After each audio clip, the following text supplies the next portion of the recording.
Plasmid isolation. In addition to chromosomal DNA, a bacteria may also carry an additional circular piece of DNA called a plasmid.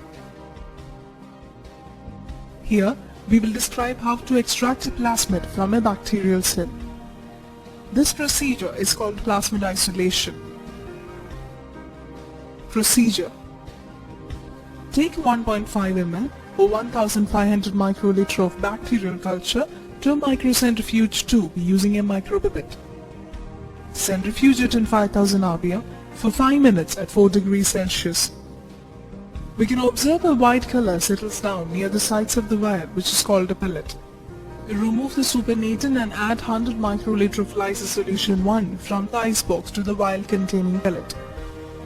Vortex it using a vortex mixture. Add 20 microliter of lysis solution 2 to the same vial.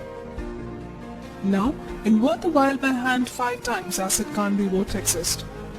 Store it in ice for 1 minute and add 150 microliter of the lysis solution 3 to the same vial.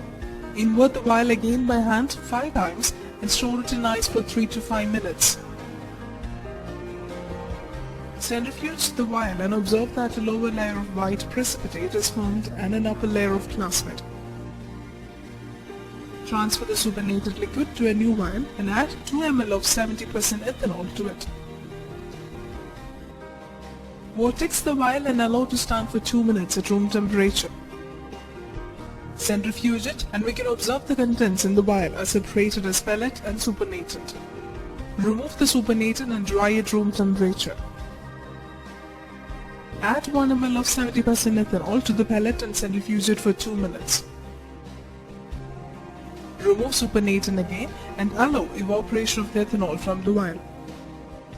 Take 50 microliter of the reagent TE buffer with RNase A to remove the RNA contamination in plasmid. Transfer the reagent to the vial that dried. Vortex the vial and load it into the agarose gel with suitable marker to observe the DNA. The plasmid has proven to be a useful tool for the molecular biologist. Plasmids are useful to bacterial cells because they can carry genes which can allow the bacteria to multiply and create many copies of the gene. The molecular biologist can retrieve relatively large quantities of a protein produced by the bacteria or can use this arrangement to study the function of a particular gene.